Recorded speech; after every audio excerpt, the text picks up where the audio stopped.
My daughter who went missing 3 years ago just showed up on my doorstep. My wife and I had just sat down to dinner when we were interrupted first by the sound of the front doorknob twisting, then by 3 loud knocks. I stood up from the table and went to the front door, wondering who would have tried the knob first before knocking, my brother maybe, but it was a little late for a visit from him on a weeknight. The sound of the rainstorm outside grew as I opened the door. When I saw her standing on the porch, covered in rain and mud, my heart nearly leapt out of my chest. "Hi, Daddy," Sarah said. The way her eyes and nose were scrunched up told me she was crying, even though the rain washed away her tears the second they fell from her eyes. "Can I come inside? It's so cold." I heard something glass shatter in the kitchen, then rushed footsteps. I grabbed my daughter in a tight embrace and began to sob. "Oh my God. You're home," I said. 3 years ago, we had reported our daughter missing. We told the police that we had put her to bed one night, and the next morning she was gone. The police found that her bedroom window showed evidence of having been pried open. My wife, Hannah, and I hadn't heard anything that night, and the neighbors all agreed that they hadn't either. What happened next was the largest search party in our small town's history. It's not often 13-year-old girls go missing, especially under such terrible and mysterious circumstances. But despite everyone's best efforts and news reports throughout the state and neighboring states, there was no trace to be found of our little girl. I picked her up and carried her into the house while she sobbed into my neck. I heard my wife turn the corner, let out a small scream, then run to join us in our first complete family hug in 3 years. "What happened?" Hannah asked. "Did anyone follow you here?" "No," Sarah said through her sobs. "I don't know what happened. I just woke up in the dark and started trying to find my way home. I don't know where I was, somewhere in the desert I think, and I just started walking." I sat her down and looked at her again. Her hair was long, it probably hadn't been cut since the night we lost her, and the clothes she wore looked like they had been given to her by a homeless person. "Let's get you a hot shower," my wife said. "Are you hungry?" Sarah sniffed and nodded. "Can I have a peanut butter sandwich?" "Anything," my wife said, now choking back tears of her own. "I can't believe you're back." We dressed her in some of Hannah's old clothes, which were still a little large for Sarah. I promised to go to the store first thing in the morning to buy a whole new wardrobe. The rest of the evening was spent with tears and laughter. Hannah and I couldn't believe she was back, and with no recollection of the time between the night she disappeared and when she woke up. Perhaps that much was for the best. After Sarah was asleep, we put her in the office with a new mattress and promises of a new mattress along with her new clothes. I sat outside on the patio with a glass of bourbon in one hand and a cigarette in the other. My wife came outside and softly closed the door behind her. We sat in silence for a moment, then she finally spoke. "What the hell do we do?" Her voice was low and shaky. I shook my head slowly and took a long drag from my cigarette. "I have no idea." "Thank God she doesn't remember anything," Hannah said, taking a sip of the wine she'd brought with her. "You don't think she knows, do you?" I said sharply, trying to keep my emotions level, which was difficult because I was on the brink of panic myself. "We shouldn't talk about it." She took a sip of her wine and lowered her voice even more, so it was just barely above the sound of crickets chirping in the grass. "You don't think she can hear us, do you?" "I don't think so," I answered slowly. "But I didn't think a lot of things before, and look at what happened." We sat again in silence for a long while, both reflecting on the night she disappeared and the lies we'd told to every police officer and news reporter that came our way. Keeping the lie straight had taken months of practice, but somehow we'd pulled it off. But that wasn't even the hard part. The hard part was keeping the whole plan away from Sarah. The year or so we'd spent planning the whole thing in secret, talking to the neighbors to get their cooperation, all while doing our best to keep the life-changing event as far out of our minds as possible. "She's bound to find out what we did," Hannah said. "We're not so good at keeping things away from her as we used to be." "It's just like riding a bike," I said, hoping more than anything I was right. The fact of the matter was that 3 years ago, Hannah and I had committed the unforgivable act of filicide. We'd killed our own daughter. The very one that was now 3 years older and slept on an air mattress inside. If that wasn't bad enough, shortly after doing so, for good measure, we had moved across town to get a fresh start and, although we never said it aloud, even to each other, because we were still terrified even though she was gone. We were careful not to list our address on anything, no yellow pages, no direct mailing, nothing. And yet, Sarah still managed to find us. We hadn't wanted to do it. We spent years convincing ourselves that we were in control, that it was just a matter of good parenting. After what happened to the Jarvis boy though, we knew that for the sake of ourselves and everyone around us there was only one thing to do. I took another drag from my cigarette. I hadn't realized until that moment that my hand was shaking, and stared out at the night sky, trying not to think about everything that led up to that night, but being able to think of nothing else. Sarah was a beautiful, smart, and happy little girl. As new parents, everything we did revolved around her.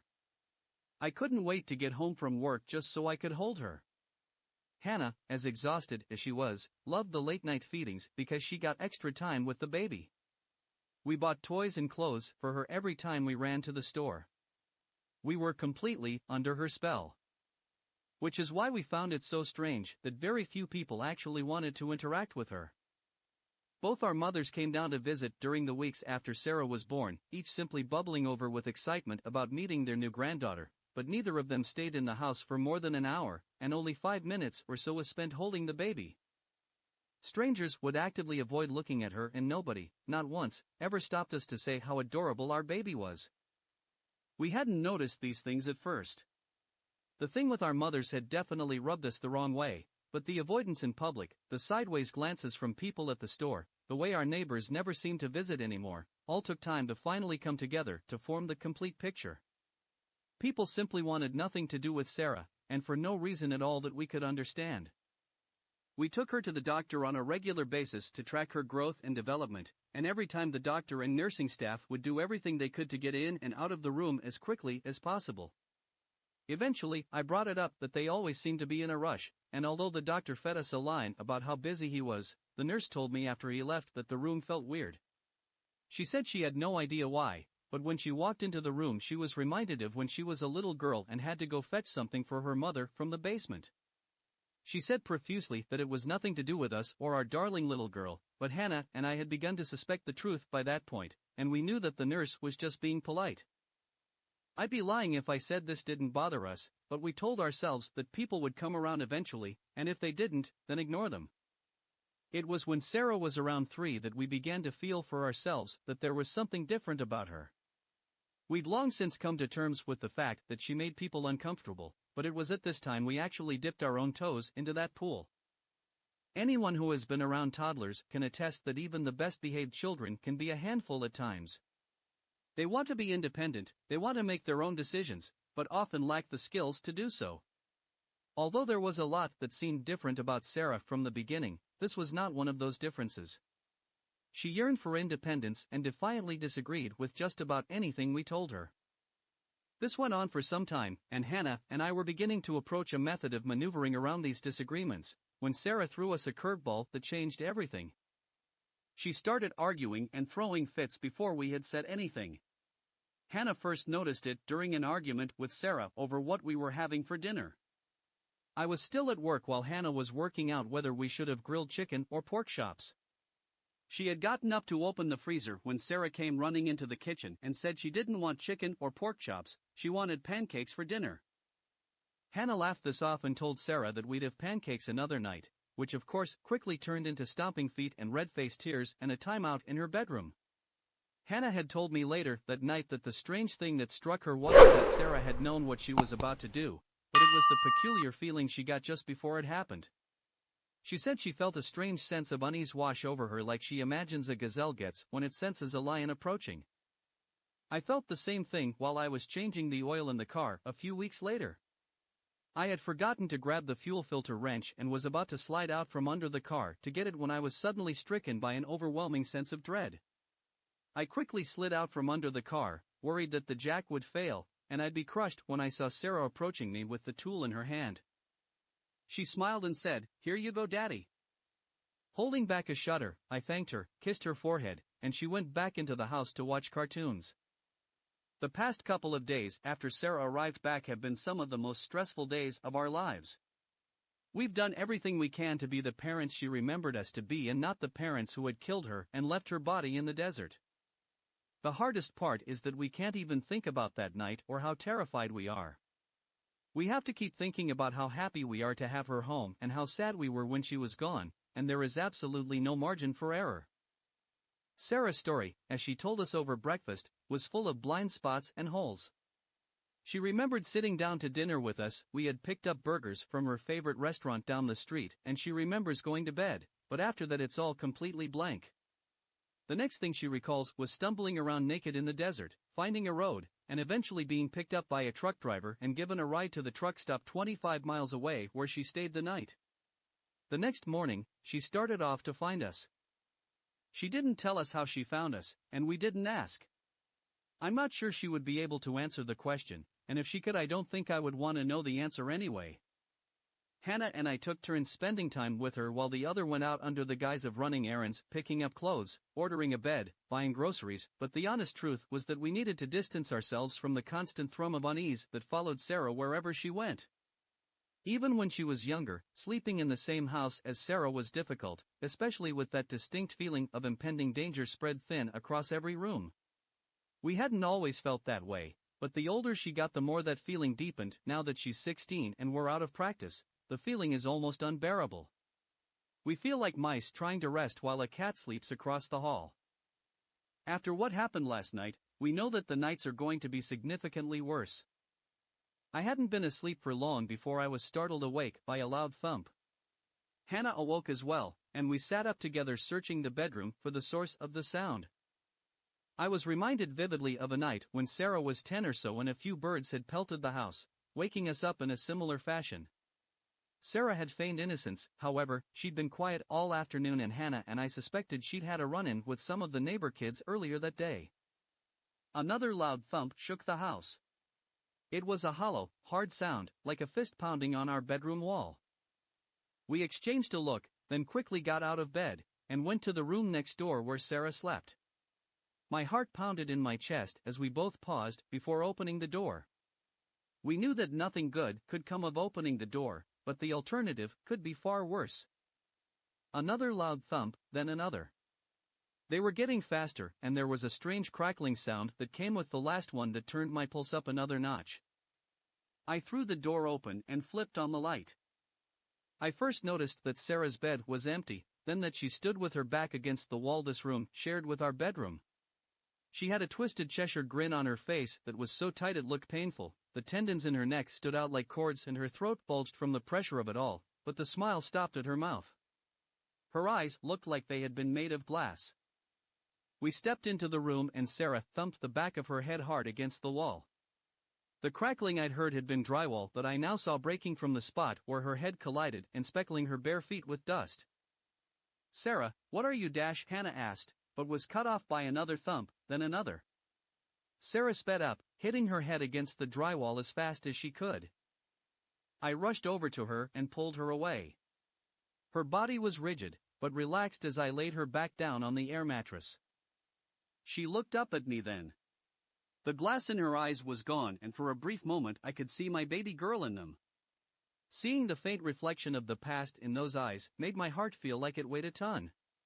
The moment passed and her eyes grew their hard look again.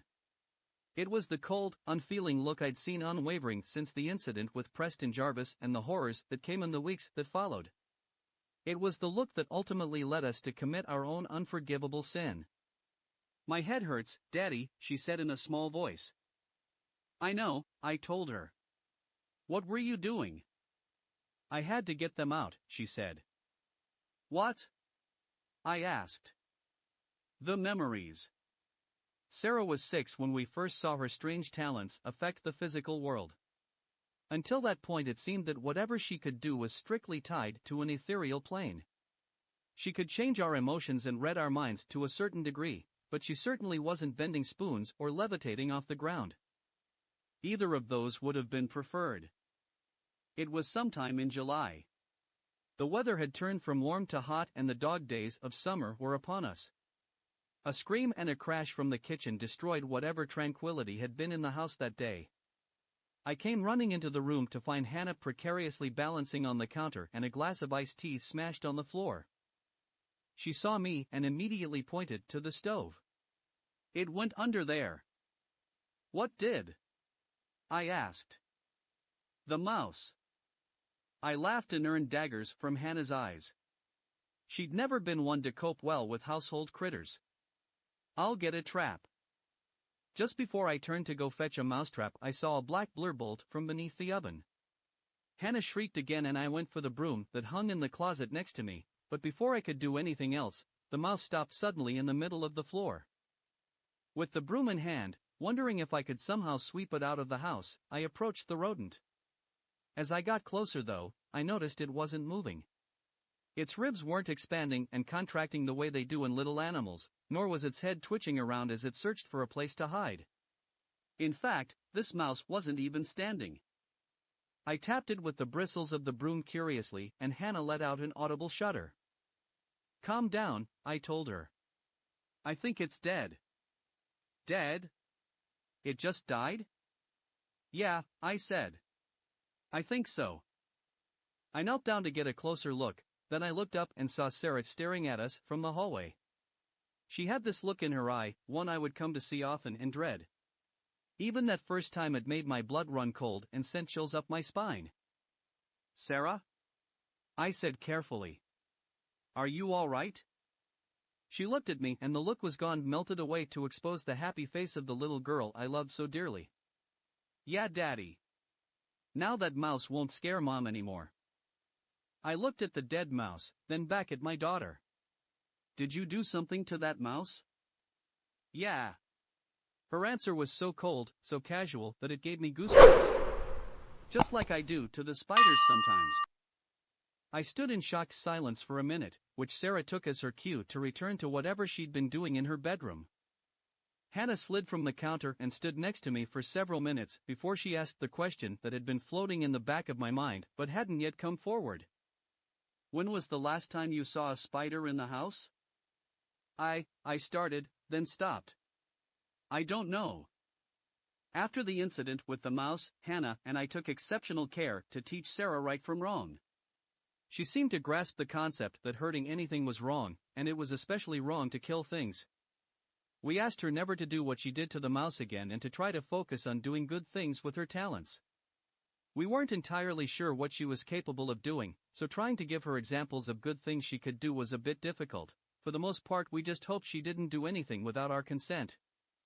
After we'd gotten used to the uneasy feeling we got whenever she peeked into our minds, we started playing guessing games.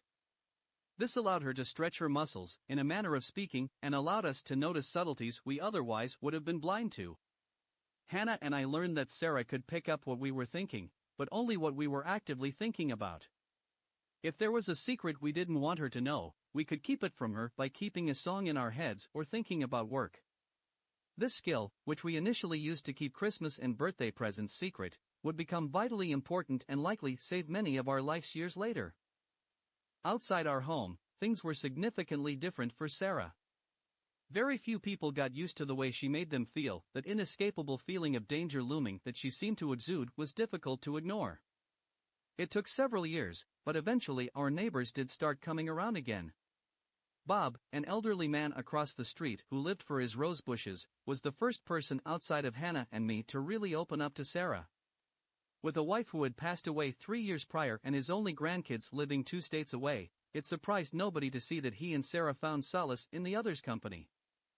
Like all the other neighbors, Bob politely declined any invitation into our home, regardless of the weather, and he never spent too much time with Sarah, but if she was playing alone in the front yard, as she often did, it wouldn't be long before Bob came shuffling over with a bag of taffy or an ice cream bar in his hand for her. He'd give her a crooked grin, tell her not to spoil her dinner with it, and would walk back across the street to trim his rose bushes or fertilize his lawn. Had this unlikely friendship not come into existence, Hannah and I would probably not have known about the incident with Bear, the Rottweiler that lived down the street. The neighborhood children were often cruel to Sarah, which sadly surprised us extraordinarily little. Hannah and I did everything we could to mitigate it. We talked to Sarah about it as often as we could. We told her that she was loved no matter what the other kids said, but at 8 or 9 years old, the isolation from her peers was devastating. The other kids' parents were of little to no help either, being as difficult or more than their children. Eventually Sarah learned it was best to keep to herself, which worked for the most part. It was October. The leaves were changing and there was a crisp chill in the air that made us all crave pumpkin spice and apple cider. Halloween was a week or two away, but the spirit was alive already, especially for the children in the neighborhood who rode their bikes up and down the street, smashing pumpkins and doorbells, ditching helpless victims. Sarah of course never participated, which was simply fine for us considering the trouble the other kids got into. 3 of these kids lived down the street from our home: Austin Francis, Kenny Ryan, and Preston Jarvis, and they were the worst offenders. If I found eggs in my house, it was one of those boys. If Hannah found the garden torn up, it was one of those boys. If Sarah was being picked on in the front yard, it was one of those boys. They were like a small pack of hyenas, laughing at themselves and wreaking all sorts of havoc. Hannah was doing laundry in the basement, and I was at work that day in October when the 3 boys came riding down the street on their bikes, hooting and hollering like they did back then, one of them carrying a leash attached to a particularly mean Rottweiler named Bear. Sarah had been decorating the driveway with sidewalk chalk when the boys rolled up and stopped at the curb. "Hiya, freak!" Kenny called out. "What are you doing?" Sarah didn't respond. "Hey!" Preston said. "We ask you a question." Sarah, again, said nothing. Austin took a step forward, unzipped the front of his pants, and let forth a stream of urine all over the chalk drawing Sarah had been working on. Sarah stood up and took a step back to avoid it, and Austin sprinkled the pile of chalk she'd been using for good measure. As this back and forth went on, or maybe just back because at this point there was no forth, Bear grew more agitated. Sarah had never had any luck with animals, most avoided her more than people did, but Bear was a nasty dog without any additional prodding. He'd charge the fence at anyone who passed his yard, snarling and growling and slamming his considerable weight against the chain link, making anyone on the other side of that fence immediately nervous. There was even a rumor that the Ryans had to pick their mail up from the post office because the mail carriers refused to deliver to that address anymore. Noticing this agitation, Kenny called out to his friends. "Hey, look at Bear. Even he hates her." The dog was pulling at his collar and snarling at Sarah now, large ropes of saliva hanging down from his jowls. "Looks like he wants to get off that leash," Preston said. "I say we let him go and have at whatever's passing him off." Preston went over to the dog, who was pulling so hard at the leash now that Austin was leaning backward to keep control of him. It was at this point that Bob, who had been watching this scene unfold from his front yard, decided he needed to step in, not knowing that he wouldn't get past the end of his driveway before it was all over. Sarah stepped forward, still saying nothing, and the boys instinctively took a step back. The bear, however, inched forward, the muscles in his neck and chest flexing as he pulled the boy on the other end of the leash along. Sarah took another step forward, now less than a foot away from the beast that weighed more than she did, and that was when the dog stopped snarling. He still pulled at his leash, but the fight had left him. Instead, he pulled and twisted his neck in the way of a dog attempting an escape from a collar. The bear pulled harder and the links of the metal choke collar broke, tinkling against the ground like lost change. The entire time Sarah's blank gaze followed Bear. Although he'd felt fear countless times throughout his life, Bob admitted later that watching this play out, and especially seeing the cold, dead, predatory look in Sarah's eyes, was the first and only time he'd ever experienced real, unadulterated terror. Bear got only a few feet away before the orange and white blur of an oncoming U-Haul truck collided with it and the Rottweiler was no more. The driver leapt out of the cab and the rest of the scene unfolded as one would expect, with the exception of Sarah, who picked up her piss-covered chalk and returned to the picture she'd been working on while screams and apologies and tears went on behind her. Moments later Hannah would hear the commotion and come outside. Bob would call me a day later and tell me what he'd seen.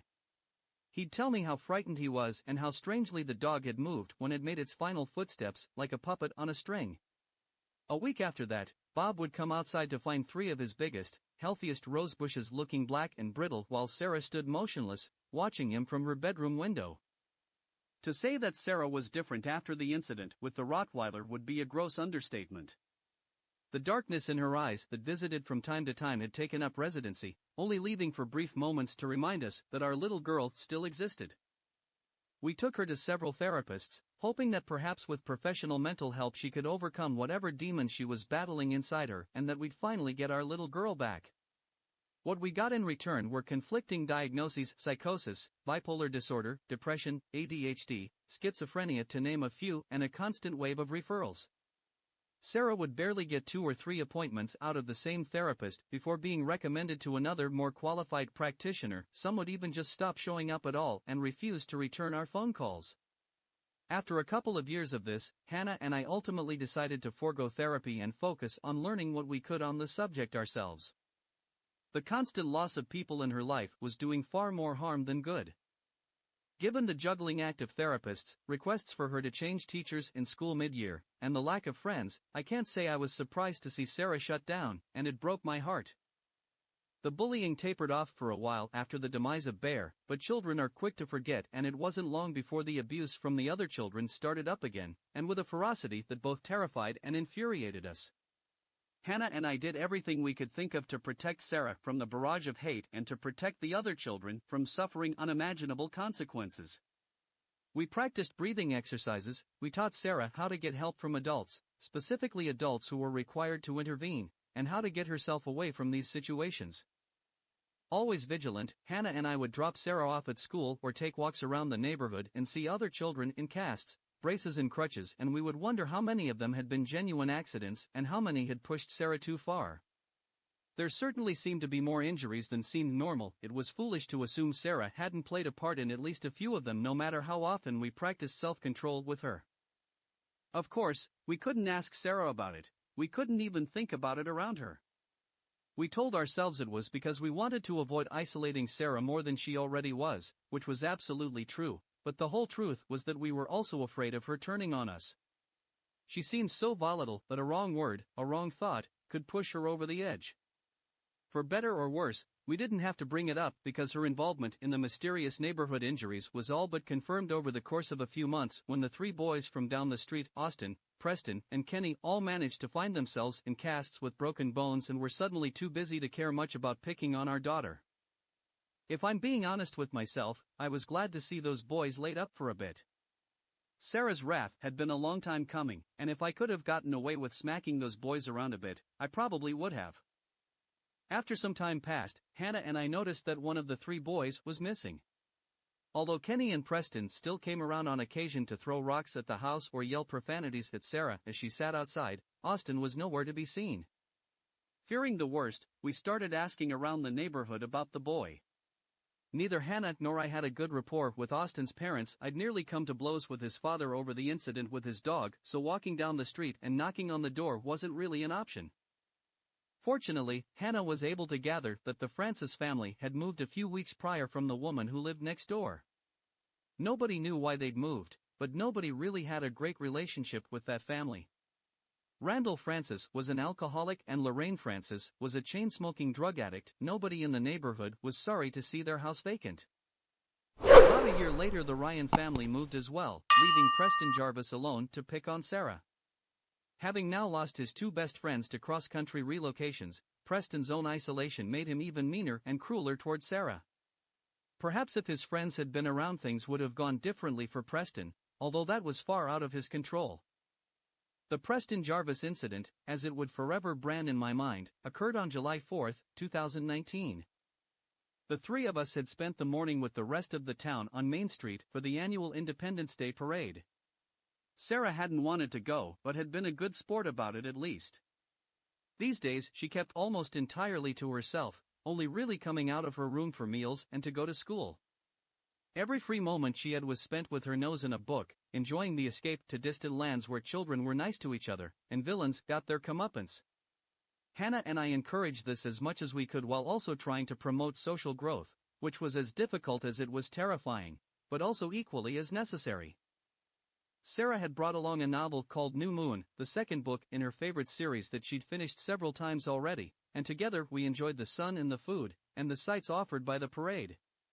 We'd gotten a few smiles out of her, a rare occurrence these days, so Hannah and I were taking the day as a win. That was until Preston Jarvis rolled up on his bike. He'd been bold to bully Sarah in front of us before, but today he must have been feeling especially brave. "Hey there, Freak, he called from the curb. Why don't they put you in a cage and parade you around this year? Get the fuck out of here, I retorted. Oh, fuck off, old man, Preston said angstfully. It's your fault she's such a freak anyway. Your whole family is probably a bunch of devil worshippers, that's what my dad says.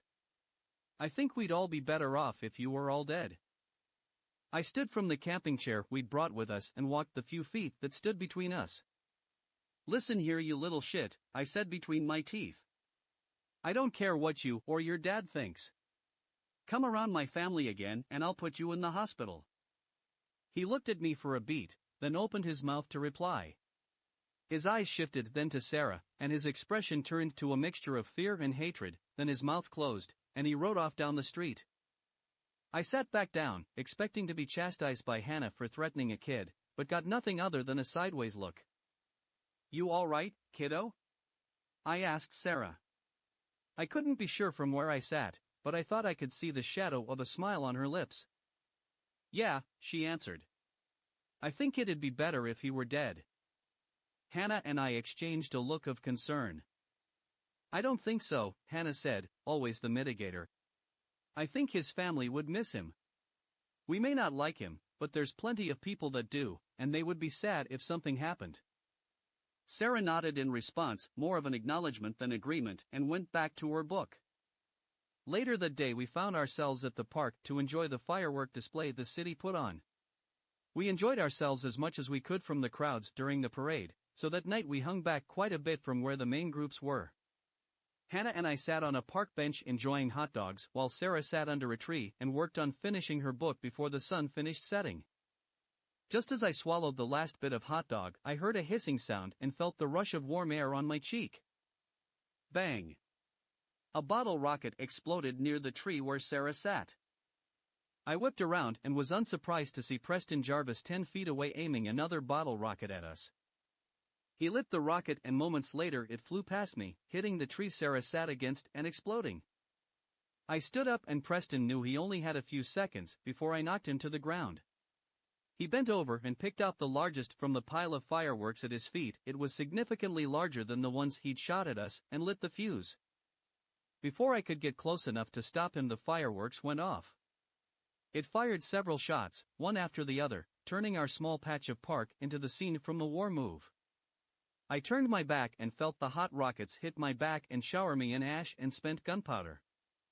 I looked up and saw that several of the fireworks had hit their target. Sarah was wiping embers off her face and out of her hair while her book smoldered at her feet. After the fireworks were finished, smoke and the scent of sulfur hung in the air like fog. I turned around to face Preston. The rage I felt must not have been the fraction of rage Sarah was feeling, because I didn't get a step toward the boy before every firework at his feet exploded. He stumbled backward and cried out in surprise and pain, then a black spot began to grow at the crotch of his pants and his eyes widened to a look of sheer terror. He stood up and began to run, screaming in horror and calling for help. A second later Sarah rushed past me after the boy. I lunged forward, hoping to catch one of Sarah's hands, but she was too quick. The sun had set by now and the park was growing dark quickly as I bolted after the children. Preston's legs and arms pumped wildly as he ran past trees and bushes, desperately trying to escape his pursuer. He turned and ran into the thicker part of the trees with Sarah hot on his heels. I lined up toward them calling Sarah's name and begging her not to do anything to Preston. I saw their shapes passing the trees. Preston then Sarah, then it was just Sarah. No! I cried desperately. No, Sarah, no!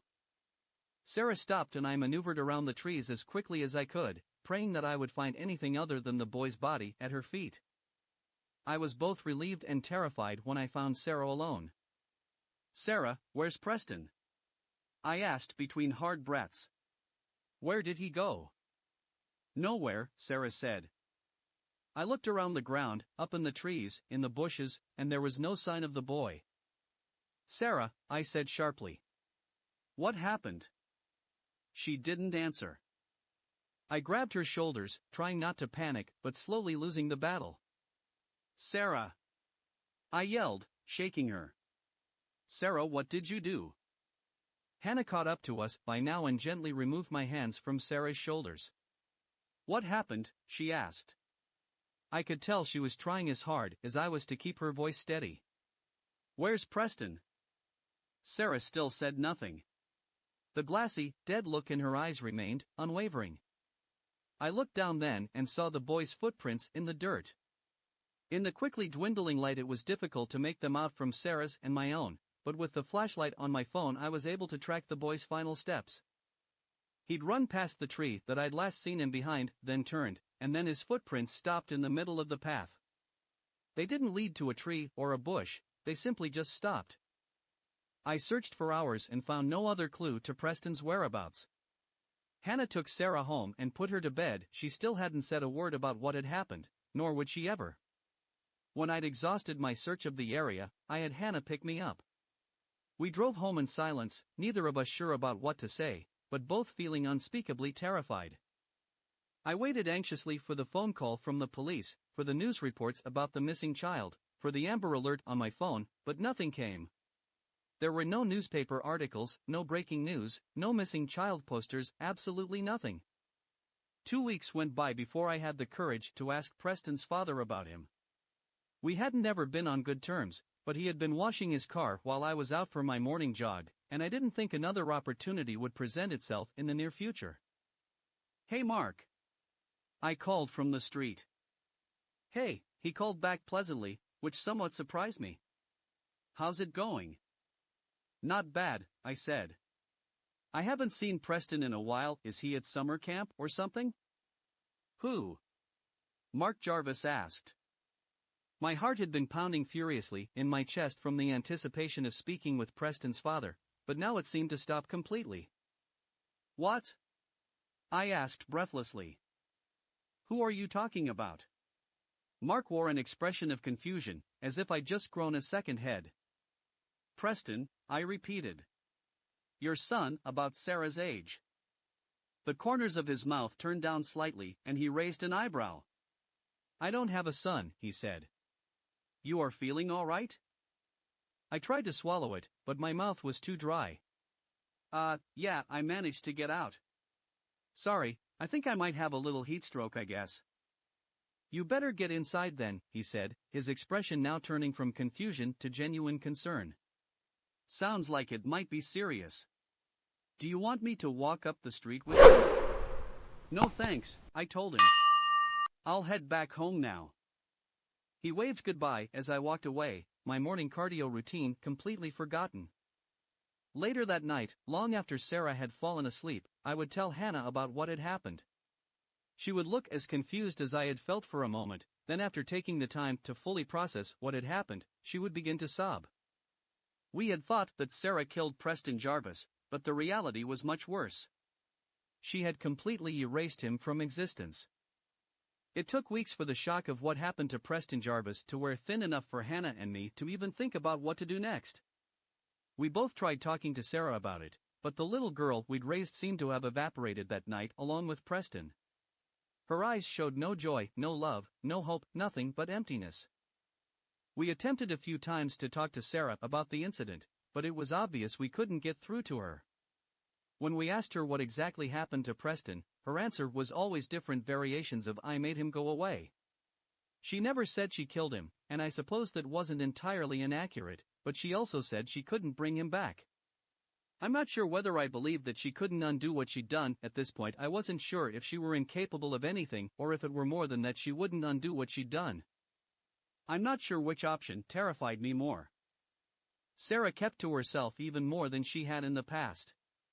Before, Hannah and I could always carry conversations with her and get her to join us on trips to the store, but now it was nearly impossible to even get her out of her bedroom for dinner. We would go days without seeing her. We only knew she was all right because we could hear her moving around in her bedroom, and the plates of food Hannah would leave in the hallway would be emptied by morning. I tried to stay up late once to see if I could catch Sarah coming out of her bedroom, but I'd fallen asleep around 3 a.m. and by the time I'd woken up, the food was gone. Every night the scene replayed over and over in my mind. When I closed my eyes, I could see the trees silhouetted in the dark, feel my heart racing, hear the terrified final screams of the boy who would be wiped from existence in mere seconds. I had hated that kid. It was hard to deny after the torment and pain he'd caused my family, but I wouldn't have wished his fate on anyone. I tried to tell myself that maybe things were better off this way, maybe Preston would grow up to be a serial killer or something, but I knew in my heart that was probably not the case. Sarah had an effect on people that brought out the worst in them. Preston was a terrible kid, but would things have been different had his family not moved down the street from ours? Would he not have acted so maliciously if he hadn't been exposed to Sarah? There was no way to know for sure, but these questions are the ones that kept me up at night. That was until the shock had worn off enough for me to finally consider the two questions that I'd been too afraid to broach. Was this the first time she'd done this? And would she do something like this again? I had a thought cross my mind in the wee hours of the morning after all, but the raccoons and crickets had gone to sleep. Originally there had been 3 boys that tormented Sarah. The other 2 had allegedly moved away, but I hadn't seen a moving van. All we had to go by was the account of the bored and nosy neighbors on our street. I spent days thinking about this before I finally decided to find out for myself. If the Francis and Ryan families really had moved, their houses would be empty. If they hadn't, well. I waited until Hannah and Sarah were asleep. I had no intention of telling either of them anything until I had a solid conclusion. As much as I loved Hannah, she wasn't always good at keeping things from Sarah. She didn't have the same focus I did, I suppose. I didn't blame her for that, but it meant I had to be careful with what I told her. At around 3, I got out of bed and slipped on my shoes. The street was illuminated by the street lamps spaced a few houses apart, and the moon above cast an ominous glow around me as I stepped out into the July night. I put my hands in my pockets and began to stroll down the sidewalk. I desperately wanted to run, to get there and be done with the whole business as quickly as possible, but I knew if someone did see me, a man running in the middle of the night seemed a bit more suspicious than someone going on a late-night stroll. It must have been only 10 or 15 minutes before I approached the house where Austin Francis had once lived. The yard was mostly dirt with only a few patches of grass here and there, all framed by a silver chain-link fence that once kept Bear the Rottweiler from terrorizing the town. I opened the gate and approached the window. I didn't need to enter the house, just needed to see inside, but unfortunately the curtains were drawn and all I was able to glimpse was a wall of black. I walked to the perimeter of the house and attempted another window. Still there was nothing to see but darkness. Sighing, I allowed myself one last attempt before I went to the Ryan household. I tried the knob on the back door. It twisted and the door opened with a soft creak that sent my heart pounding. I stepped in and was immediately hit by the acrid scent of decaying meat. I turned on the lights and was unsurprised to find that there was no power. Using the flashlight on my phone, I toured the house. Bowls and plates still sat out on the kitchen table, the food they had once held long since dried up, leaving gray and brown remnants. Curiously, I opened the fridge, then immediately closed it as the smell struck my face and made my eyes water. I walked the rest of the house, seeing dirty laundry, empty bottles of alcohol, and generally the signs of a house that was being lived in, not a house that had been vacated. The scent grew stronger as I approached the bedroom. Terrified to see what was on the other side of the door, but knowing I had no other choice but to get answers, I turned the knob and stepped in. It was a boy's bedroom, presumably the bedroom of Austin Francis. Again, I found more indications that nobody had packed anything away: a television, a PlayStation, video games, model cars, things that no boy would leave without. But none of that was what surprised me. What surprised me were the black splatters of dried blood and tissue and fragments of bone that covered the walls, spreading from the bed like the boy had gone to bed with a belly full of explosives. Not for the first time since entering the house, I swallowed back hot bile from the pit of my stomach. I closed the bedroom door, thinking then to wipe my fingerprints from the knob, then moved along to the master bedroom where I saw a similar scene. Both Mr. and Mrs. Francis were lying in bed, except their heads had been removed from their bodies and replaced with a similar arc of blood and gray matter painting the pillows, walls, and headboard. After that, I'd seen what I needed to and left the house in a haze. Once the door behind me was closed, I lost the battle with my stomach and lurched violently in the overgrown rose bushes that were planted a few feet away from the back door. How long had it been since the Francis family allegedly moved? I wasn't sure. It had definitely been over a year, probably closer to 2. I racked my brain as I made my way further down the street toward the Ryan house, trying to remember every detail I could about how the information had traveled to Hannah about the families having moved. She'd been the one to tell me on both accounts. She had said she got the information from Tammy Howell, the woman next door who had little better to do than talk on the phone and look out the window. Why would Tammy lie about the Francis family moving? Or had she honestly thought that's what had happened, in a similar fashion to how Preston's own father seemed to honestly think he'd never had a son? The Ryan house looked better kept from the outside, although not by much. Weeds had overtaken the lawn and one of the windows had been broken, presumably by a rock thrown from the street. I again attempted to peer through the windows, but after a few fruitless endeavors, I let myself into the backyard to try my luck with the back door. Again, it opened without a problem. The stench that hit my nose was far less potent than the one lingering in the Francis household, but equally as unnerving. Even still, I expected to find similar signs of abandonment that I'd found in the other house, but when I flipped on my phone's light, I was surprised to see a somewhat clean, empty house. A layer of dust and dirt covered most of the surfaces, but there was no furniture, no pictures, nothing to indicate that the house was being lived in. It seemed that the house really had been vacated. Except for that smell. I followed the smell to the bedroom and opened the door. Again, I had to choke back the urge to evacuate whatever was left in my stomach. My eyes watered as I lifted the light to illuminate the boy's bedroom. This time, instead of the whole room being painted with blood, only half of it was. Lying in the bed were the remains of Kenny Ryan. His left half was perfectly intact, his gray skin touched and dried against his skeleton, while his right half was completely missing. It looked as if he had fallen sideways into a woodchipper. Unlike the rest of the house, this room seemed completely untouched. There were no signs of any intention of packing up Kenny's possessions for the upcoming move. In fact, it seemed as if the family had simply forgotten him. It was with this thought that my heart dropped even further. They really had forgotten about Kenny. He hadn't disappeared like Preston, but he may as well have in the hearts and minds of his family. Is that what Sarah had been trying to do to the Ryan family the year before? There was no way to know for sure. I had no intention of asking her, but that seemed to fit in a morbid sort of way. After spending another few weeks fully processing what I'd found, I shared my discovery with Hannah.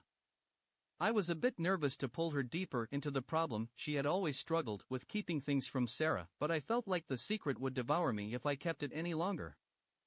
The start of the school year was fast approaching, and Hannah and I were obsessing over the decision whether or not to allow Sarah to enroll for another year.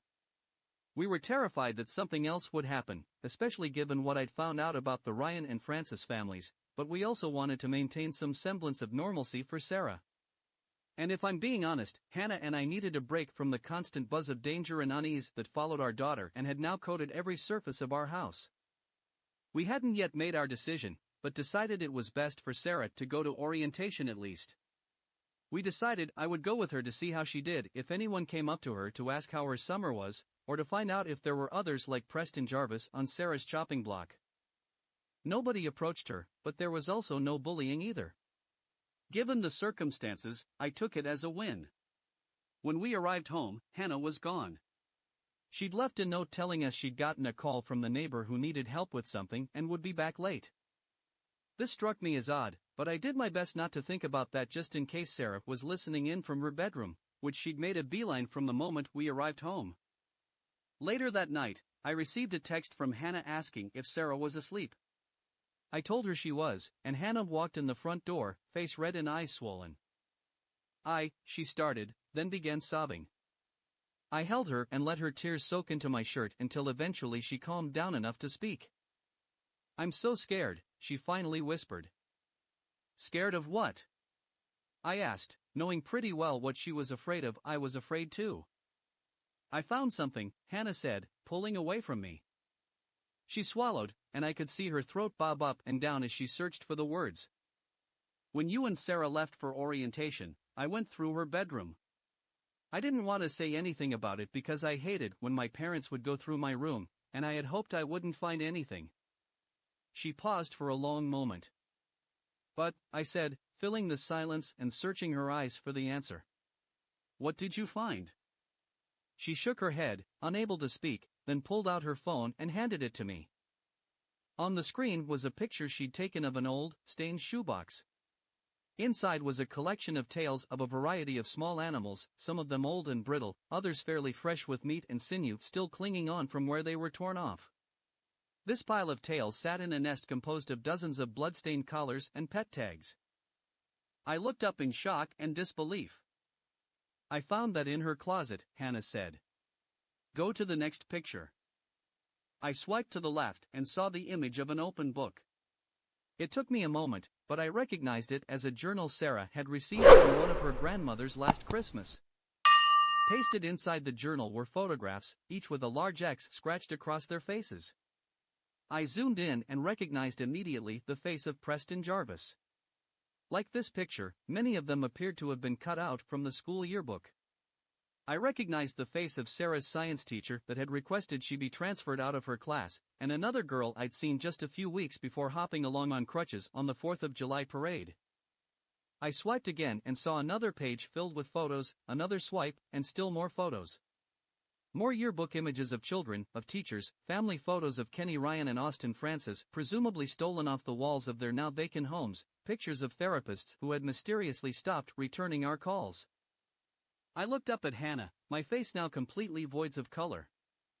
We didn't exchange words, we didn't need to, because we both understood at that moment that our daughter had been doing these things for far longer than we knew and had kept them a secret for just as long. For years, while we thought we were getting through to her, keeping her talents at bay and teaching her right from wrong, Sarah had been torturing, killing, and erasing dozens of people and pets throughout the neighborhood. While I've been so engrossed in explaining what happened all those years ago, things have been going on these past few weeks that have both Hannah and me even more on edge than we were before, starting with what happened at the red trailer truck stop. Below is a news article I read this morning. May 4, 2022. It's been just over 3 weeks now since Esteban Gutierrez arrived at the red trailer truck stop where he worked as a line cook to discover the 9 bodies of his friends, patrons, and co-workers, and still authorities are baffled. Mr. Gutierrez told police he arrived at approximately 5:45 a.m. for his morning shift in the kitchen when he first discovered the body of Emma Fitzgerald by the employee entrance. He noticed an injury on Emma's forehead, which the county coroner determined was likely caused by a fall near the time of death.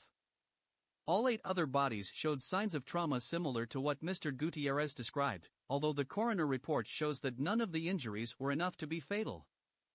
As reported previously, the preliminary investigation reported no signs of violence or theft, nor was there anything indicating signs of a gas leak in the truck stop. Authorities have now completed the final autopsies on the individuals and are now reporting that these deaths do not appear to have been caused by poison or infection. Police and city medical professionals continue to be baffled by this peculiar case but assure us there does not appear to be any danger to the community at this time. Check back here for the most up-to-date information on this baffling case. I can't say for certain when the idea of killing Sarah first crossed my mind. It could have been that night Hannah showed me pictures of Sarah's journal, it could have been the night Preston Jarvis disappeared, it could have been during the hellish weeks that followed while we walked on eggshells around our own house praying to any god that would listen to deliver us from the nightmare we had found ourselves in. For a while, nothing seemed real. Could Sarah, M.Y. Sarah, kill people? No way. Never. But she had. Pictures of her from school, smiling happily back at us from in front of a painted woodland background hung in the hallway. I would pass them, seeing her bright eyes, and ask myself if I honestly believed the little girl was capable of the atrocities we accused her of.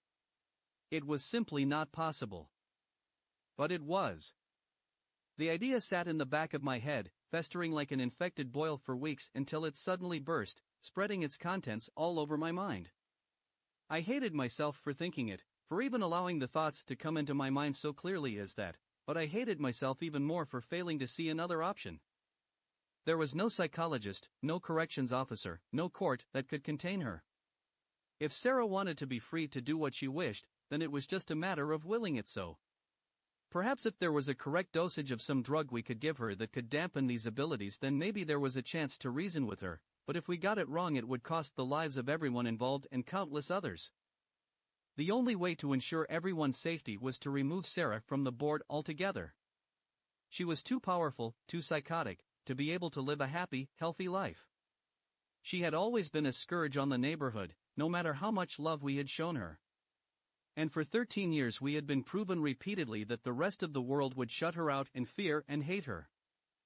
Perhaps that fate would be the best for her as well. I knew that wasn't true, but that was the lie I told myself to get myself to sleep. When I brought this idea up to Hannah, I think a part of me wanted her to hate me for it. I wanted her to slap me across the face and tell me how awful I was for even suggesting such a thing. But she would give me no such satisfaction. I had taken her to dinner under the guise of wanting a romantic evening out of the house. After we'd ordered our entrees, however, Hannah called me out. "What is it?" she asked, a note of concern and dread in her voice. I frowned. "Don't give me that look," she said, a bit more harshly than I thought she intended. "You got us out of the house so we could talk about Sarah, didn't you? Has something else happened?" No, I said, shaking my head. "Nothing like that." She took a sip of her water. "But it is something about Sarah, isn't it?" I collected myself for a minute, drinking about half a glass of ice water as I did so, then told Hannah my idea. My heart felt like it was going to beat right out of my chest and onto the plate of Alfredo I'd ordered. Hannah didn't speak for several long minutes. I tried to eat my meal, but at that moment it seemed like the least appetizing thing in the world. When she did speak, her voice was low, quiet, and bubbling over with regret. "I think you're right." I wasn't sure if I was going to laugh or sob. The two balanced each other out, and instead I sat there stoically. "Did you hear me?" Hannah asked. Tears were welling in her eyes and the corners of her mouth were twitching downward. I nodded, still unable to speak. My throat was burning. We sat for hours in that restaurant, eventually found our stomachs after some time and were able to put at least a little food down. It was there that we began to hatch our plan. The first part of the plan was to get our neighbors on board, at least Bob from across the street and Tammy next door. They were the most likely of anyone to see or notice anything suspicious. We told ourselves that if either Bob or Tammy refused to help us, or at least corroborate the story we would craft, then we would call the whole thing off. I rehearsed what I would say dozens of times before I found myself on Bob's front porch with a plate of cookies Hannah had made. Bob smiled when he opened the door and saw the cookies, but when he met my eyes, his smile collapsed. "Come on in," Bob said. "You look like you've got something to talk about." He led me in and around the corner where he had two maroon recliners. The house smelled of roses. "Can I get you a drink?" Bob asked, but already he was shuffling to the kitchen. "Sure," I answered, knowing well that if I had declined his offer, Bob would still come out with 2 beers anyway.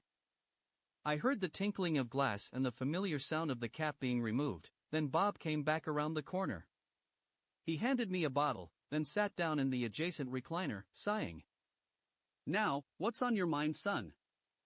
I tried to swallow it, but my mouth was too dry. I took a sip of beer and began. "Sarah's not well," I said. Bob raised his eyebrows. "Is it the cancer?" "No, nothing like that," I said. "She's got something wrong with her mind.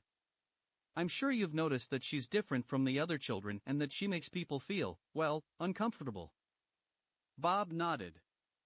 I swallowed another sip of beer. "Hannah and I have done what we can to help her, but things have gotten past a point where we can offer help, where anyone can offer help." I paused, searching Bob's face. What I was about to say next would condemn me. "Do you remember that day Bear got hit by that U-Haul? That was Sarah. She's able to do things like that, but also much more terrible things. I think that's why people feel the way they do when they're around her. They can sense that she's different, that she's dangerous. A few things have happened, I'd rather not get into the details, but I will if you need me to, that have brought Hannah and myself to the conclusion that dash." Bob held up a hand. My stomach twisted around like a coiled snake. "Did I ever tell you about my time in the service?" I shook my head, so taken aback by this sudden change in topic that I momentarily lost my voice. "I was stationed near Khe Sanh in '68 and saw more bloodshed than any man should see in his life. Thousands of people died that year. Many nights I would fall asleep to the sounds of gunfire in the distance and wake up to the sounds of men screaming. I can't say I didn't take lives. God help me, I took far more than I care to say, but there were others. He trailed off, and for a moment I wondered if he would continue his story. When he spoke again, his voice was rough and his eyes were misted by tears of the past. I first met Paul when we were in boot camp together, and he was my only lasting friend throughout the entire nightmare.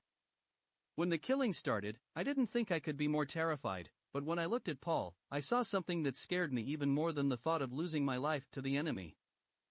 I could see pleasure in Paul's eyes every time he fired his weapon at another man. He enjoyed it, he loved it. He told stories of his exploits, his murders, as if they were hunting tales. He'd talk about how many guerrillas he killed like they were nothing but a few low-point bucks, and with every word he spoke, his self-satisfaction grew. As the days became weeks and the weeks became months, that look in his eyes stayed, the stories he told became more horrendous, and the man that he once was seemed to be lost forever. I saw him open fire on men, women, and children, relishing every final breath he took for his own. I saw him commit atrocities that I will never speak of. We got our transfer papers one night, and where most men would feel joy and excitement to finally leave the bloodshed, I felt horror. Horror for those that would cross paths with my once dear friend, for I had no doubt in my mind that the killing may have stopped for me, but for Paul it had only just begun. It was a game to him now, and he would continue to play. The last life I ever took was that of my best friend in the jungle of Vietnam on the day before we were set to transfer. We had stumbled across a family of travelers along the road, and where I saw people, men, women, children, Paul saw nothing but lambs for the slaughter. He brought his rifle up to his shoulder, and I shot him in the back of the head. I don't wonder if I did the right thing, but if I'd done the right thing sooner, how many innocent lives would have been saved? Bob held the bottle to his lips and finished his beer, then stood up and went to the kitchen for another. "I love that little girl of yours," he called from the kitchen. The note of pain that had developed in his voice now seemed to seep through the walls. "I too want what's best for her. I won't hear the question you came here to ask, such things are better left unsaid, but I think you'll find I've answered it nonetheless." Indeed, he had. Hannah and I have both been avoiding watching the news in the house since Sarah arrived home, nervous that something like the news of the red trailer truck stop would come on and our thoughts would betray us.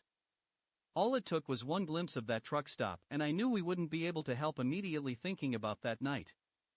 It was like having a gun to my head and watching a documentary about lions and trying not to think about a lion, even for a moment, lest the trigger be pulled.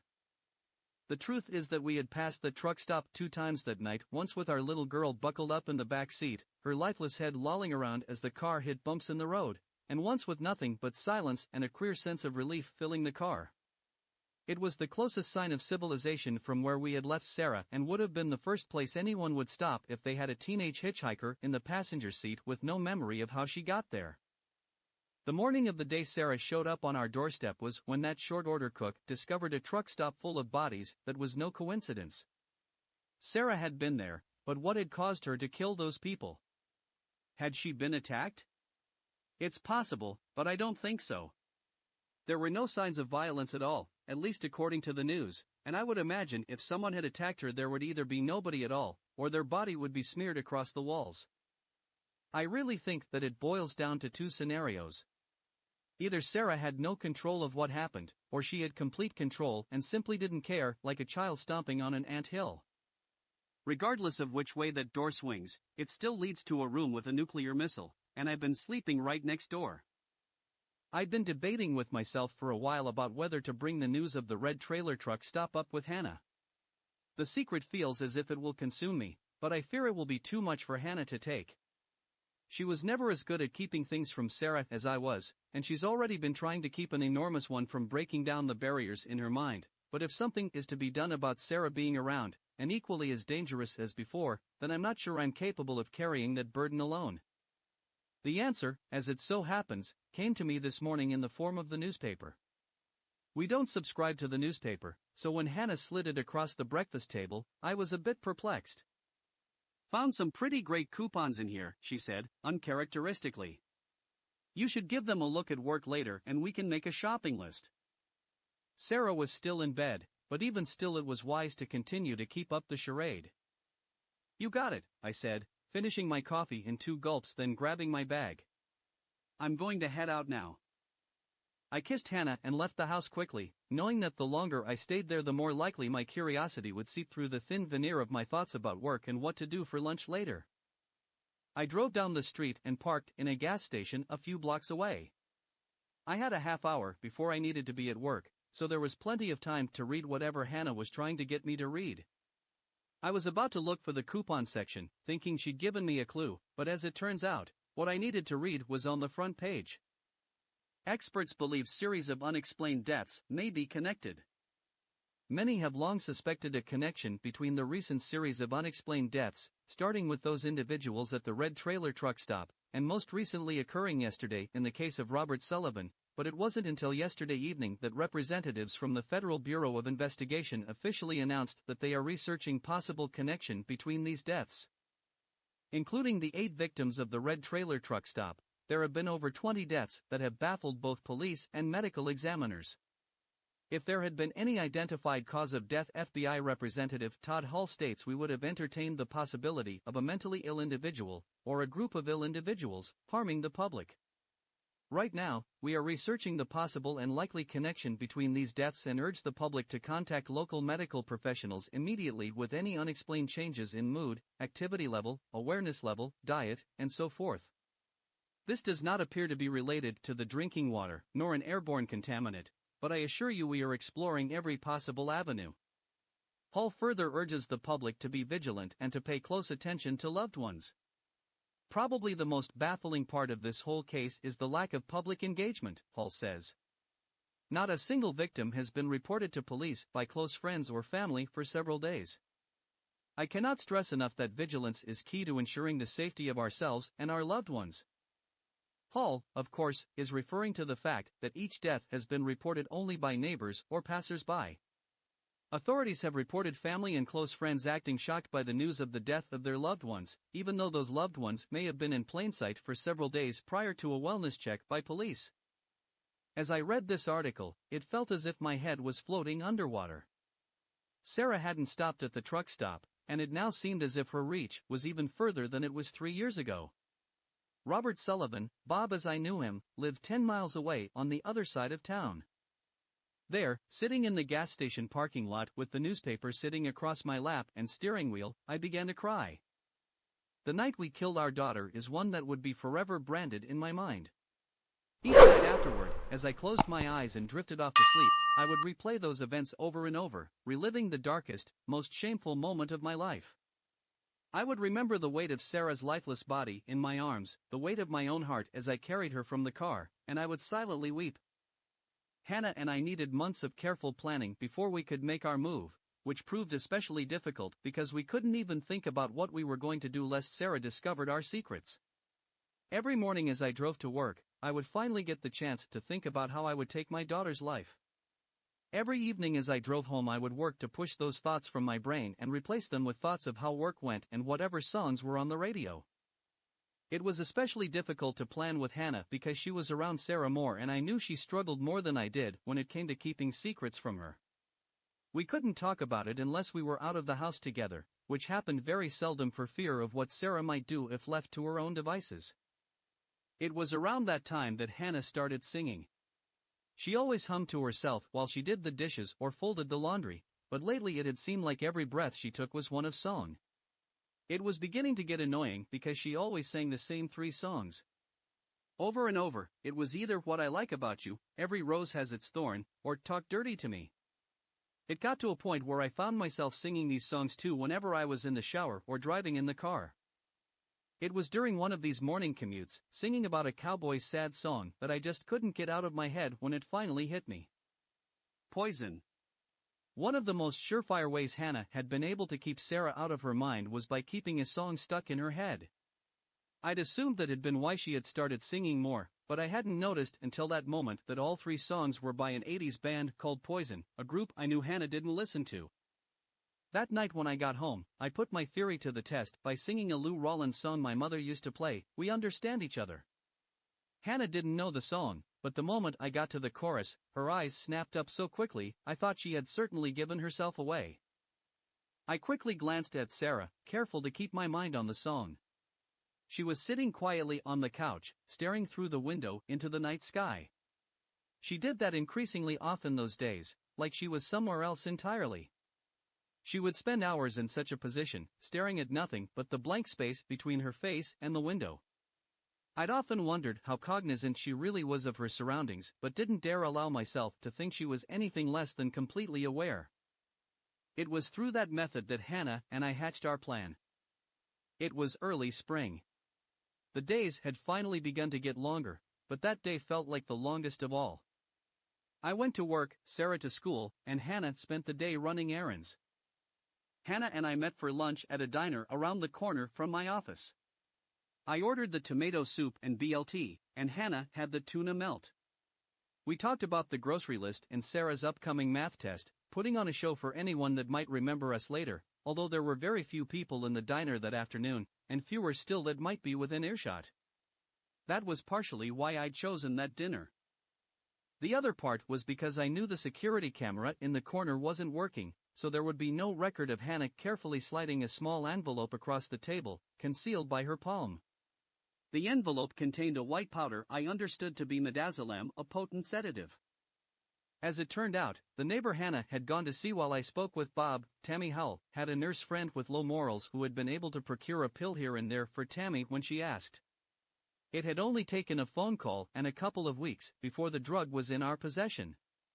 I'd been hoping for something stronger, but was assured that this should do the trick, especially since this powder had once been in the form of 10 whole pills prior to Hannah crushing them up, far more than would ever be used for a single dose. With that kind of dosage, I imagined any sedative would do the job. A few hours later I was parked in the garage. Next to me sat 2 greasy paper bags and a cardboard carrier with 3 milkshakes. Under normal circumstances one of the bags would have been opened and half the fries gone, but that night they sat untouched. What little I had eaten during lunch had all come up a few hours later, and the thought of eating anything sickened me. Inside the bags were 3 burgers, each wrapped in foil and held together by a label to identify contents. I had the bacon jalapeno burger, Hannah had the chicken sandwich, and Sarah had her favorite bacon cheeseburger with extra pickles. The sticker had made things a bit more difficult than I'd hoped, but with patience I had been successful in peeling it back enough to slide the sandwich free and sprinkle about half of the envelope's contents in the middle. The rest had gone into her chocolate shake. Of course, I couldn't think about these things though as I sat in the garage. Just about how rough work had been and wondering if I were coming down from something or if I just had acid reflux, which would give me an excuse later if I couldn't keep dinner down. I put on a smile and carried the food in as I walked through the door. Hannah met me at the door, kissed my cheek, and thanked me for picking up dinner. Hannah set the table and began dividing up the contents of the bags while I approached Sarah's bedroom. I rapped on the door 3 times, as always. "Hey hon, dinner's here," I said. Nothing but silence answered me. I had been expecting this. Sarah seldom joined us for meals anymore. For weeks we really only ever saw her just before and just after school as she made a beeline between her bedroom and the front door. Every other moment was spent locked in her room, presumably reading. I hadn't allowed myself to think for a moment Sarah was doing anything else for fear I might be right. What I hadn't been expecting was the sound of the door opening behind me after I turned and started back toward the kitchen, resigned to leaving her food in front of her bedroom door like always. Silhouetted in the darkness, Sarah's bedroom light was never on, stood my daughter. She looked thin, pale, and her hair hung in thick, greasy ropes. She looked like nothing but an empty husk now, and for a brief moment I felt better about what would soon transpire. This thing in Sarah's body wasn't my daughter, she was a wolf in sheep's clothing. "Hey kiddo," I said. "Glad you decided to join us. I got your favorite, complete with a chocolate shake, because I don't know about you, but I've had a hell of a week." Sarah didn't respond with more than an empty stare. We ate in the most poignant silence of my life. Sarah didn't look up at either of us, just ate the food in front of her with her head hovering closely over the plate. I wasn't sure when the last time I saw her eat was, but watching it now gave me chills. God, she ate like an animal.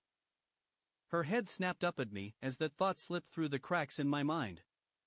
Grease and salt and condiments were smeared across her face and hands, hatred shot from her eyes like bullets. "Do you want a napkin?"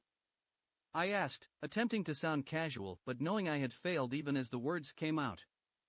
I was staring into the face of a hideous beast. The longer she stared at me, the less human she seemed. Her pupils had completely overtaken the irises, leaving nothing but black pools of tar amidst a sea of white.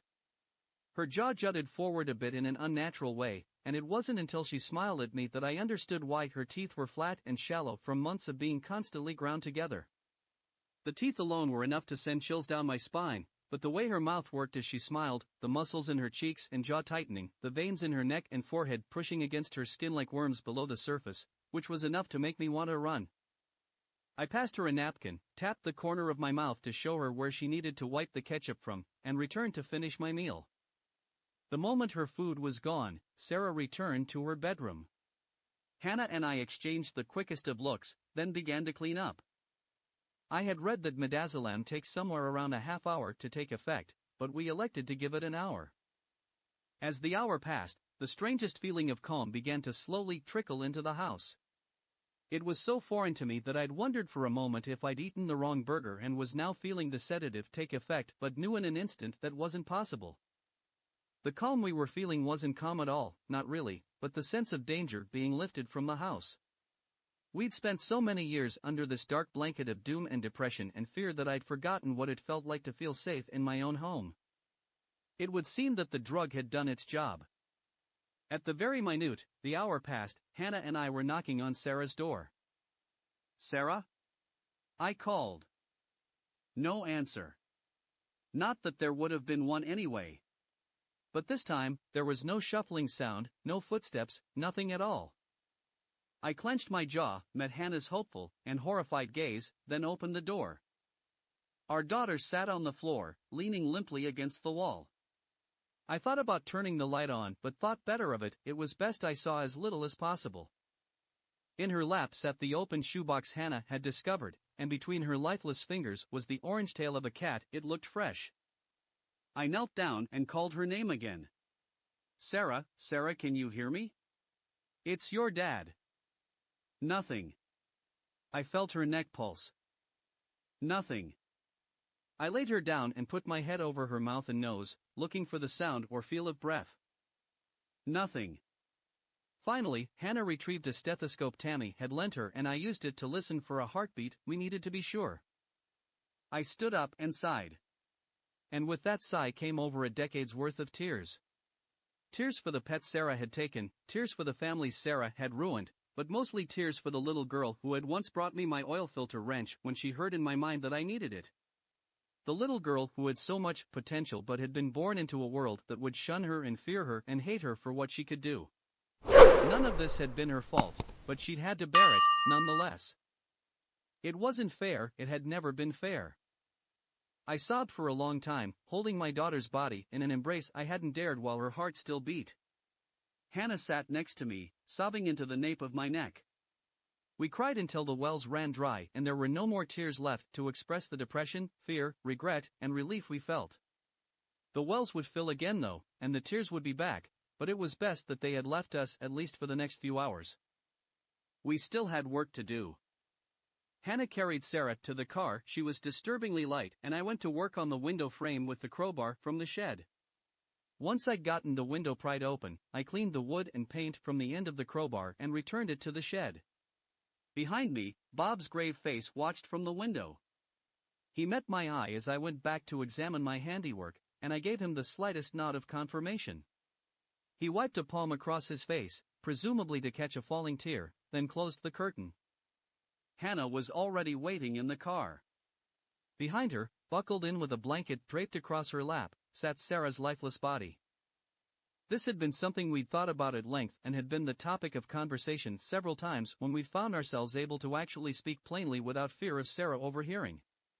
We had no idea how the medication would affect Sarah, nor did we know if killing her was even possible, so Hannah had the idea of buckling Sarah in the back seat. If she suddenly woke up, we would have a better story to tell her than if she awoke in a locked trunk.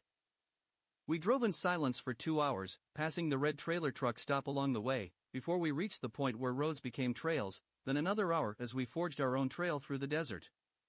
We drove until we finally found what we had been looking for, a distant mineshaft that hadn't been used in nearly half a century after a cave-in took the lives of a dozen men. This wasn't the main shaft that usually saw its fair share of graffiti artists and ghost hunters, but one on the other side of the former compound that was seldom used because of how small it was. It was only large enough to shuttle equipment from the mine to the surface, but if a person were small enough they could slide themselves down and never see daylight again. We hiked the distance from the car to the mineshaft, taking turns carrying Sarah in our arms and passing her back and forth as we climbed the few chain-link fences marked with "No trespassing" signs. When we arrived, I took a final moment to say goodbye to Sarah and to tell her how sorry I was for everything that had happened to her. Hannah had already begun crying again, but was able to choke out a heartfelt "Goodbye, baby girl. I'll always love you." I kissed Sarah on the forehead, Hannah did the same, and with that we bid farewell to our little girl forever. Or so we thought. The news of Bob's death weighed heavy on my mind since I first learned of it. Equally as heavy was the news of Tamara Tammy Howell that I learned of a few days later.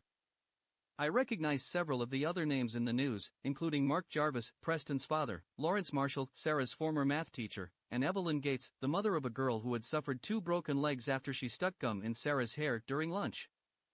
If there was any doubt that Sarah was involved in these deaths, it was dashed last night.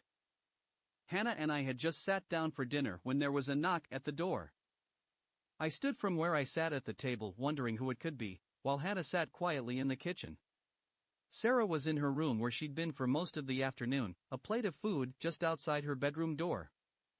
I opened the front door and saw the nervous face of David Peterson, my neighbor from across the street.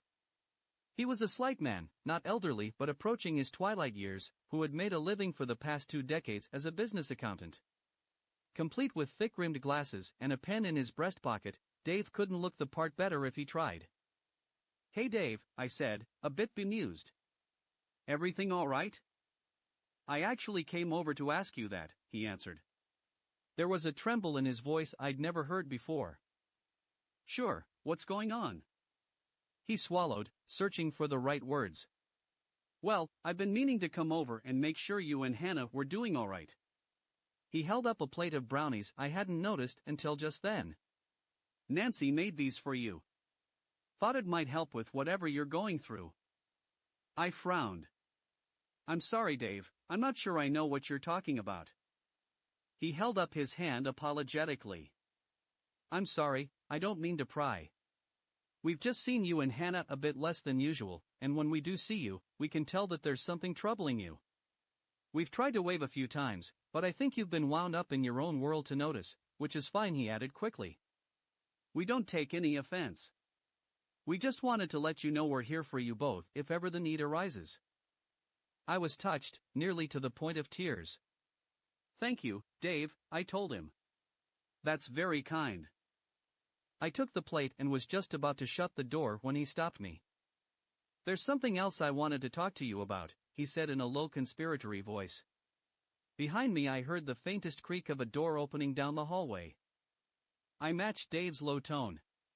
"What is it?"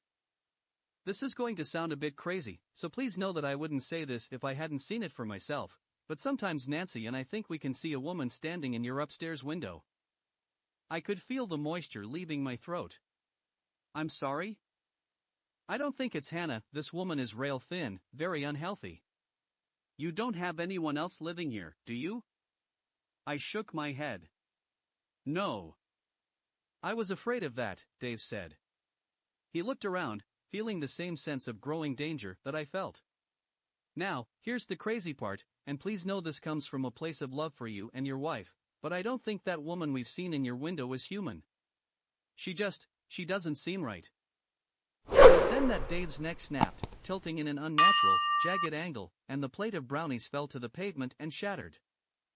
I heard nothing at first, just the fast beating of my heart and the high-pitched hum of blood in my ears, then all at once I heard the screaming. It came in stereo, from both behind me and from across the street. Nancy Peterson had watched the scene from her doorstep, and Hannah, it seemed, from behind me. I slammed the door shut and whirled around. Hannah had indeed been standing behind me, and behind her, wearing the same Cheshire grin I'd seen the second night she'd stayed with us, stood Sarah. Her hair fell in her face in twisted knots, and although her mouth was shaped in a crescent moon of lunatic joy, her eyes were like that of a corpse. "He shouldn't have thought those things," Sarah said tonelessly. "They always think those things." Hannah continued screaming, her arms and hands shaking. She looked at Sarah, then at me, and that look told me far more than it should have. It told me she was helplessly remembering that night and every night leading up to it, which would be her demise. The screaming stopped abruptly, or at least the sound had. Hannah's throat still flexed, and her veins still stood out in her neck, but no sound escaped her throat. "Sarah," I began, but I suddenly lost my own voice as well, and all I could choke out was a dry wheeze. "She was never as good at the game as you were, was she?" Sarah asked me in the same toneless voice. She would sing songs, trying to keep me out, but eventually her thoughts would trickle through. "And her dreams. What are you talking about?" I thought to Sarah, still unable to speak but knowing she could hear me. "Don't pretend, Daddy. She told you everything. She poisoned my food that night, dumped me in the desert and left me to rot, and told everyone that I'd simply gone missing." "Everyone but you, that is. You helped her do it. You helped her carry me to the desert and lead me there to rot." Sarah closed her eyes, and for a moment her hold on Hannah's throat waned and my wife was allowed a final, ear-splitting cry, then she was gone. Just like Preston Jarvis, Hannah, my wife, and Sarah's mother, had been erased from existence.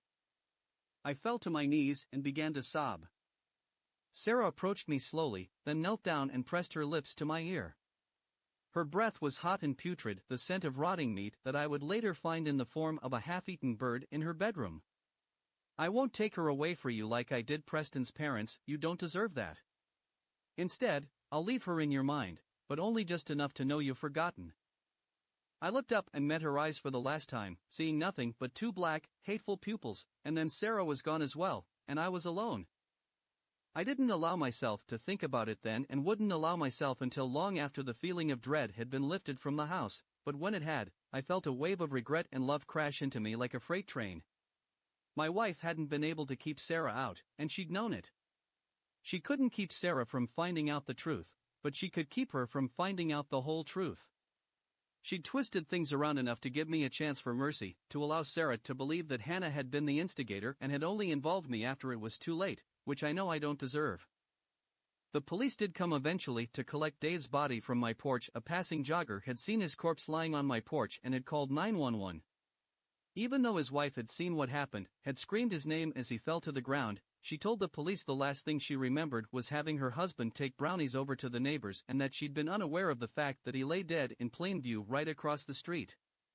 I'm inclined to believe her story, because I've seen what Sarah can do, and perhaps that's Sarah's way of granting mercy. With every breath I take I can feel a little more of my wife's memory slip away. I know it's still there, somewhere deep in my mind, but trying to recall things about her is becoming harder and harder, like trying to recall a dream after waking up.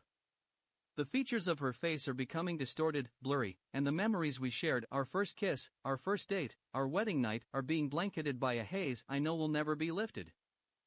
Sarah isn't gone, not like the others. I can still feel her presence, however distant, and I know it's only a matter of time until she returns home again. So if you find yourself suddenly unable to recall the face of a loved one, if you feel a prickling sensation on the nape of your neck while you sit alone in your bedroom, if you find yourself awake in the middle of the night with a sense of dread hanging over you, know that it may be Sarah, and keep your thoughts guarded. She'll be listening. I knew this thing was pure evil. Vile, disgusting. Somehow you and her mother were mercifully spared at the beginning. Kind of like some deadly animals appear cute as babies so they can survive. I am so sorry. I knew when grandmas didn't want around her and the desert denied her body, vile. It is difficult to feel any sorrow for your daughter. She didn't kill her enemies, but animals too.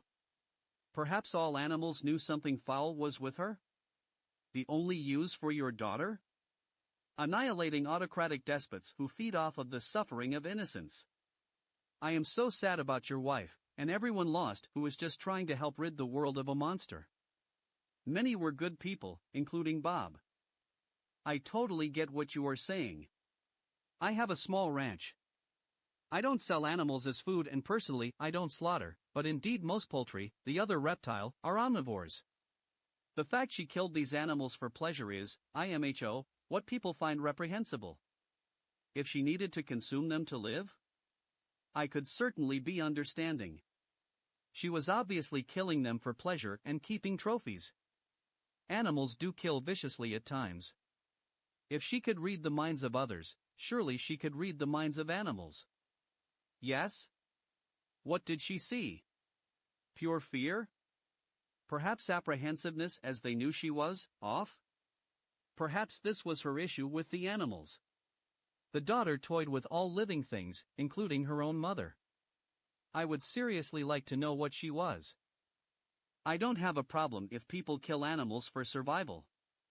But people slaughter billions of animals every year even when they have alternatives. Even when they can use the same resources to grow quality plant-based food. You only have to compare average meat consumption in countries like India with USA to prove that point. The same people who preach about climate change will not even adjust their consumption habits to spare suffering of other beings and planet as a whole. The same people who value cats and dogs more than humans find no compassion for cows or pigs. It's that hypocrisy which gets me. It's like when developed nations tell developing nations not to burn coal. To reiterate, I value all life. In my religion even animals have souls. I try to not cause unnecessary suffering to others. I understand the survival angle and I would never fault anyone who has to consume animal-based products to survive, but I'd say that today's factor farming system is purely designed around excess.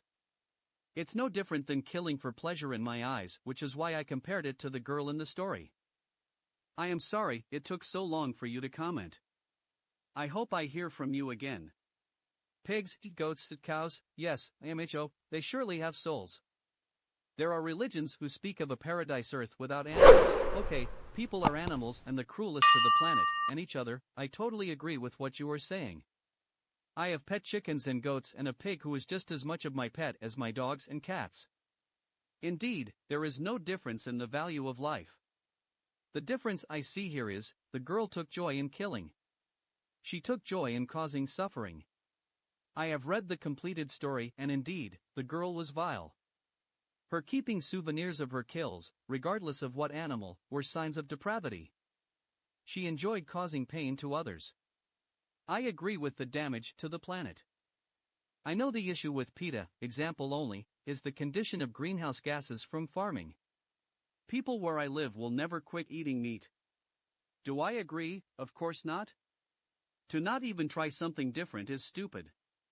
Of course, many of these people are uneducated and ignorant. They don't believe in science at all. They don't believe in climate change. Sadly, I can hope for a better future. I am an older lady and no animals have souls. Seen it for man's years. And I want to say, indeed, animals are treated lousy. I raise rare poultry as pets and for feathers, when they throw them, as a lifelong animal lover, and someone who hospice fosters senior dogs dumped to die at the pound, yes, outrageous. Many people would also be shocked as to how lousy poultry is treated for eggs. I live close to a huge egg farm. While chickling can live for 15 or more years, I have a few who have lived that long. The ones at this egg farm are gassed at 18 months, as their production stops. They get their beaks cut off as babies. They are stacked in cages 7 at a time. If one happens to escape, they are killed if they try to re-enter the property. I live on a small farm, and we do have animals, a couple cows. Since cows are important in my culture, they're treated more or less as pets. I'm aware it's not a perfect life for them, but we do the best we can. I wouldn't call myself an animal lover, but I feed stray animals whenever I can. I used to keep cats as pets, but it hurts when they inevitably die, so I try to not get attached. Yes, I get depressed whenever I think about the way animals are treated all over the world. It's cruel, it's excessive, and it's not even ecologically sustainable. We're probably going to pay for that in coming years. My country is already having disastrous heat waves, but it is what it is. I live in rural America. I detest the politics of this region as I am not from here originally. I live in the desert. It has gotten much worse weather in the last 21 years I have lived near Phoenix. I have lived 12 years in rural area. I am a strange old lady without any living family and honestly, no friends where I live, because they are very racist. No diversity. I miss that most about my home, diversity. We can talk about stuff we are doing now, and it is really wonderful to do so. I am sure you will do well with your cows. I don't have cows because of the area being so hot and they do not do well here. There are dairy farms, but I see the dead bodies of cows daily sad face. It is lousy. It is 137F on my property.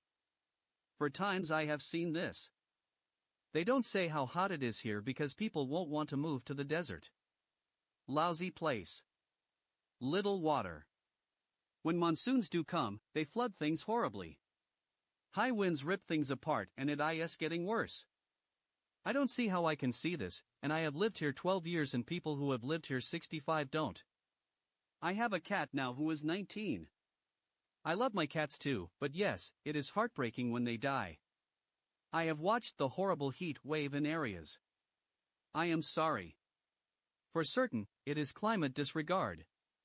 It averages about 117F here and I can't imagine the heat like that in major cities. Please feel free to contact me anytime you would like to. True pleasure. Are you for real or are you plain ignorant?